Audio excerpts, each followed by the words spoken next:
Season na natin sa taste ng salt and pepper. Diyan lang. Ayan, sunod tuminta.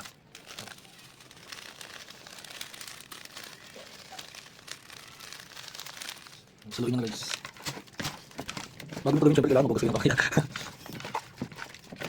Napaka-basic lang yun guys. Kalat nyo lang. Ito kalat na yan. Kaya mo na.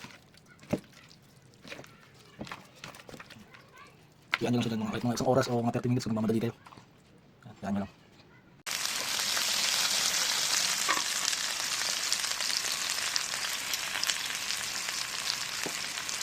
Pag ganyan na guys, pwede na yan. Pwede natin hanguin yan.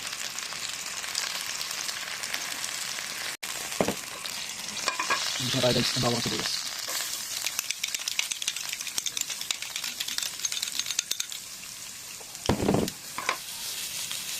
Nakakabango talaga ang bawang sibuyas natin guys.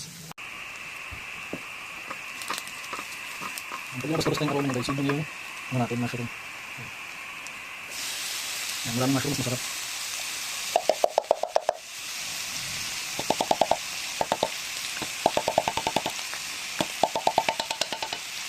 Siyempre sinuto natin, napakasarap ng mushroom.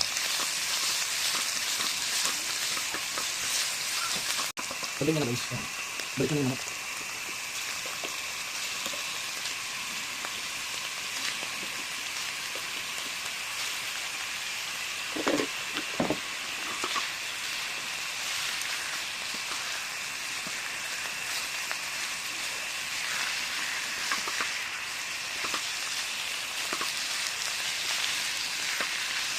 Hindi ko makalimutan guys, toyo, kailangan nyo to. Kailangan natin ito pakulog. Kahit siguro mag-isap ko lahat yun ito. Ito lang. Yan ako yun. Kaya mo ko ang toyo. Siyempre alam yun.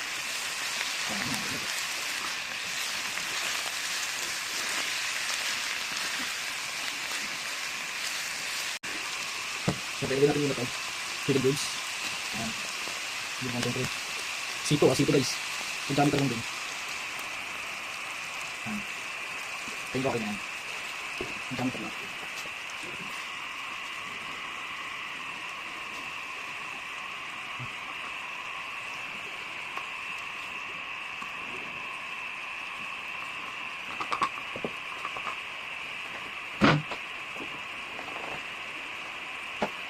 Ito natin guys, lutuin natin siya.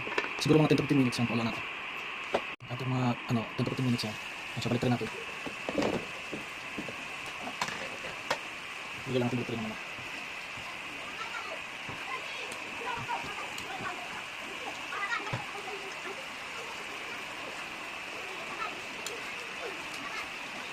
Balik natin. Natagtap sa mga 4 to 5 minutes yan. Buksan natin. Siyempre lagyan natin yung lagyan natin yung all-purpose cube natin.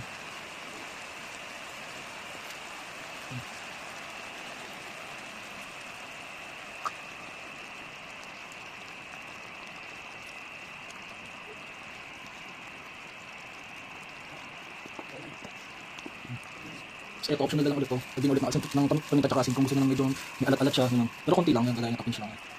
Dalit na ulit. Kasi yung narinig natin kanina yung chicken, may ano naman na yun. Asin tsaka paminta naman na. Ito. Ayan. Siyempre haluin natin.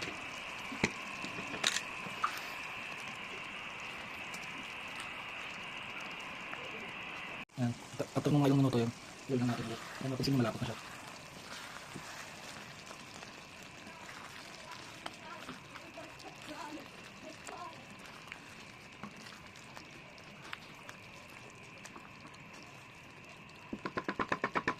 Okay, nilagyan lang natin siya ng parsley.